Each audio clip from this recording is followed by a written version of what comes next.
Thank you for the opportunity to share how the National Religious Vocation Conference is responding to the call to be prophets of a future not of our own. This timeless theme resonates with the mission of the NRVC to serve as a catalyst for vocation discernment and the full flourishing of religious life for the ongoing transformation of the world. And thank you for your ministerial leadership and ongoing support for vocation directors in your diocese. We are grateful for your invitations, inclusion, and encouragement in promoting the diversity of consecrated life in the United States. Last year, in the midst of shutdowns due to the global pandemic, on March 25th, the Feast of the Annunciation, the NRVC released its 5th study. This new research focused on recent vocations to religious life, the women and men who entered between 2003 and 2018. This is a follow-up to NRVC's first study on recent vocations to religious life about those who entered from 1993 to 2008. Of the 752 religious institutes in the United States, we received responses from 503 institutes. I'm a curious lover of statistics. I tend to look for possibilities and I wonder how people draw conclusions. I'm not afraid of numbers because they can ground us to face fierce realities. And yet, I don't want to fixate on numbers alone. Honestly, I worry more about absolute statements that could cast blame or shame in vocation ministry efforts, because there is a mystery in the call and an unpredictability in the response. So let's widen our view. We live in a world of beauty and brokenness during a global pandemic, which has affected over 105 million people diagnosed with COVID and 2.3 million deaths. How can we be prophets in a weary world? I almost missed this tiny 5.5-pound daughter sitting tenderly on her mother's lap in Burkina Faso. There are over 10,000 children who die each month due to COVID virus-linked hunger. 10,000 children a month. We do not know when the pandemic will end, and we are awakening to the impact of vaccination inequity in our world.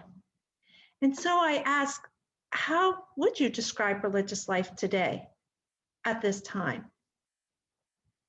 How do you talk about your own vocation and vocation ministry during a pandemic? In her own words, Mayor's sister Gabrielle shared her experience of the virtual perpetual profession of Sister of Charity of Cincinnati, Sister Tracy Kimmy. Sister Gabrielle writes, when the rest of us find ourselves overcome by fear, I'd like to suggest that we look at these recently professed men and women, particularly those who have made their final profession. They are the voices crying out to say that despite the uncertainties that exist at the present, the worsening pandemic, the political and social upheavals in our nation, the deepening polarization in our church, the graying of our communities, the warming of our planet, God still calls. And their yes to God's call injects hope into a world full of despair. Yes, amidst pestilence and violence, racism and injustice, poverty and disease, God still calls. Our ancestors in faith testify to this too. The history of our church and our religious congregations are filled with people who responded yes to God's call in the most terrible circumstances. There are 5 key findings in the study on recent vocations to religious life that I'd like to briefly share with you that may be helpful in your ministry as vicars.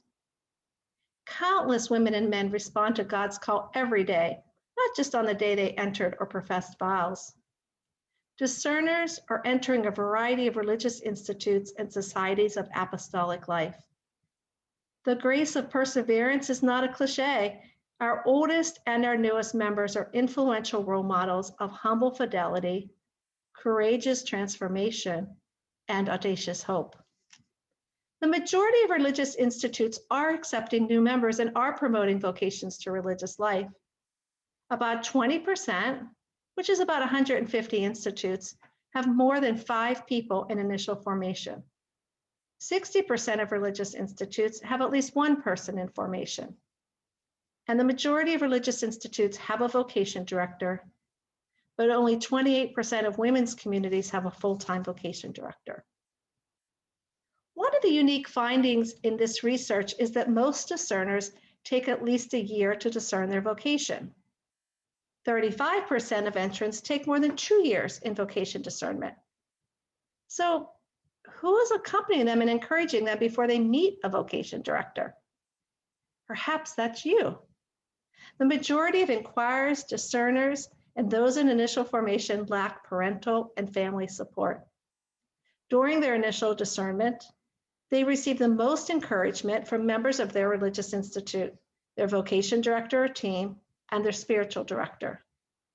With the exception of members of their institutes, all other encouragement to discern religious life has decreased since 2009. This graph shows us that it's the members of the institute, friends, and parishioners who are most likely to encourage a discerner. Family support does increase after entrance to formation in religious life. Newer members are drawn by prayer, spirituality, charism, community life, and mission, which compares almost exactly to the 2009 study. The size of the institute is not a factor in their decision to enter a specific religious institute. Matter of fact, only 11% were very much influenced in their decision to enter the religious institute because of the size. This is important to note because the majority of religious institutes in the United States have 100 or less members. 50% of religious institutes have less than 50 members. And sometimes we can become fixated on the number of sponsored ministries and members, using numbers to measure success. But newer members aren't counting us. They're looking for a charism that's relevant and needed in our world today. After charism, what matters most is community life, prayer life, living the gospel values, and the way the vows are lived. And these are not determined by age.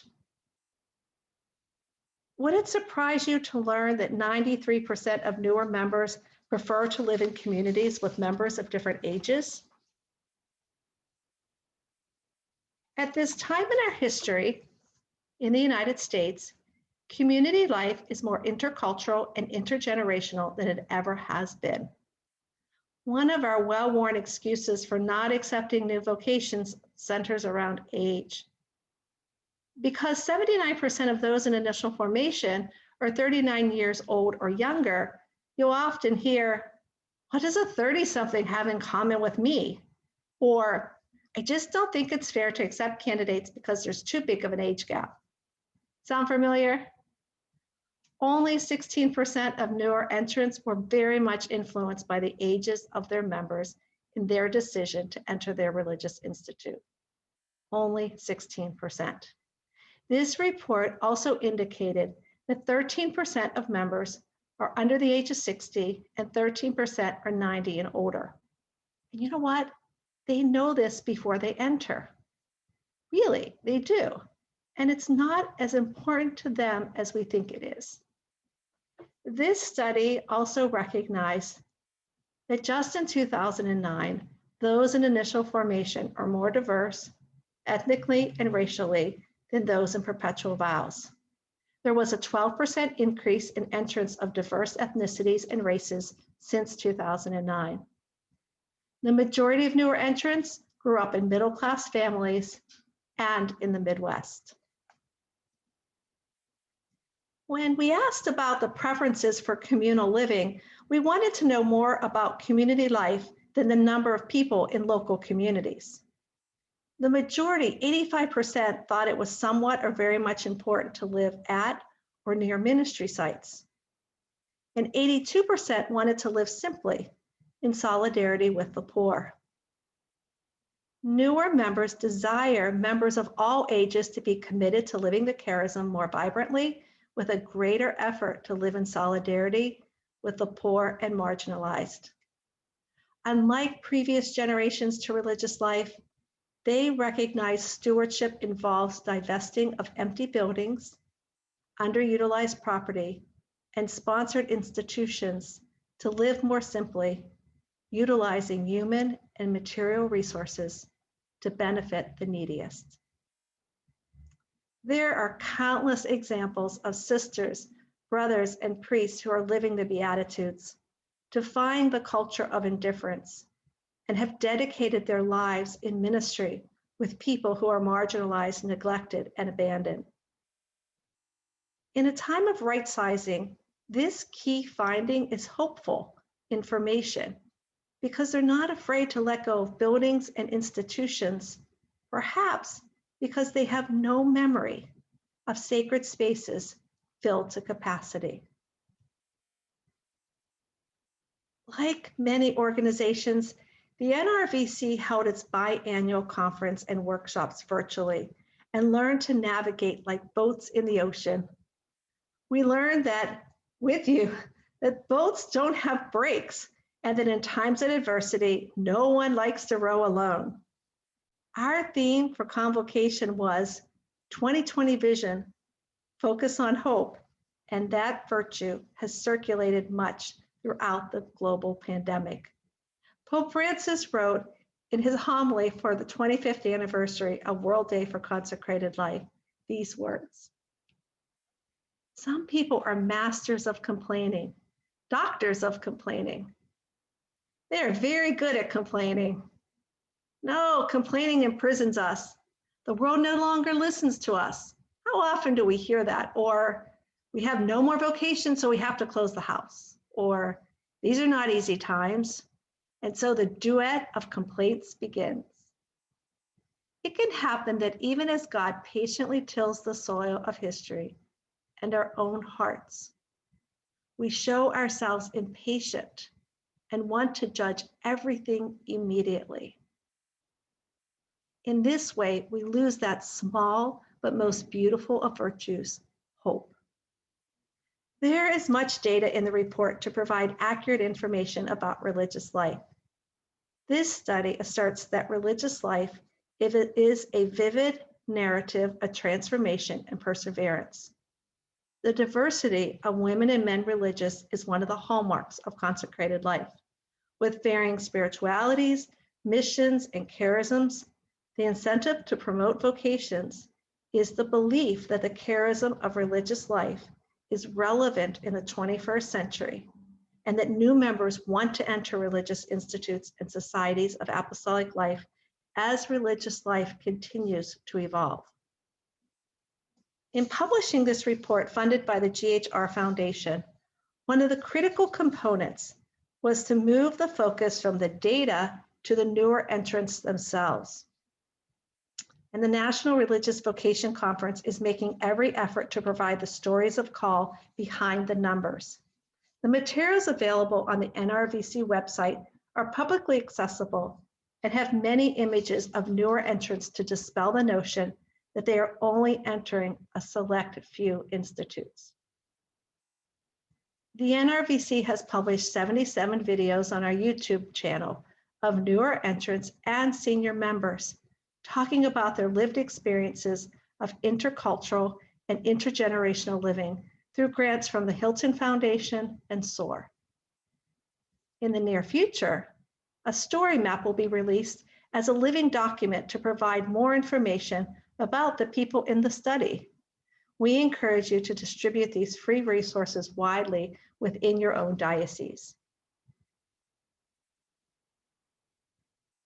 And in conclusion, newer entrants realize that they have entered religious institutes that are characterized by smaller congregations and an aging membership.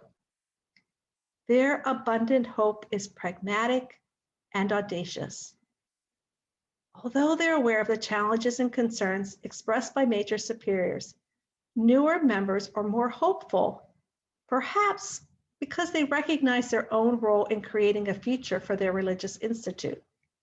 They realize that more deliberate efforts at networking and collaboration can help them and their institutes to extend their mission. We know that demographic changes are affecting all vocations and institutions. Yet, the Spirit is still leading women and men who are discerning, applying, being formed, and making perpetual profession in a variety of religious institutes and societies of apostolic life. How can our lifelong communal discernment and ongoing formation include timely reminders to promote our vocation and vows? Over the past 2 decades, I have come to believe that there's something about vocation ministry that is desperately needed in our world. Just as ministers who dedicate their lives to end hunger, poverty, human trafficking, illiteracy, without counting or measuring success, we are also called to accompany women and men who seek a deeper relationship with God and humanity, who are searching for meaningful service with their lives, and look to us to provide direction on how to respond to God's call. Thank you for your encouragement to the various vocation directors in your diocese and for your support of the National Religious Vocation Conference.